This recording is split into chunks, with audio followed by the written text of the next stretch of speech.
So guys, I want to show you this MR2 Spider that I got here. It came in as a no start concern.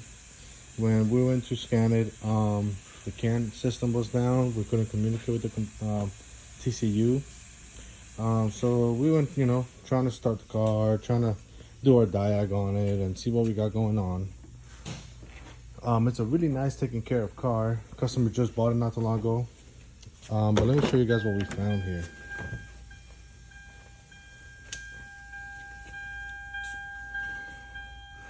So in this back area here, we found a rat's nest. This vehicle has been underwater. That right there, those brackets, is where the TCU sits, which is that. I opened it up. And this TCU is dead. It's got no communication. We checked the harness, make sure that we got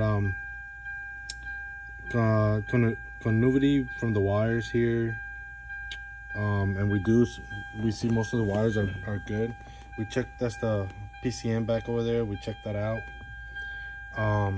But yeah, guys, if you ever have a MR2, I see that it's a lot of common problems. I'm gonna post the codes that it had. Come back here first and take a look behind the driver's seat.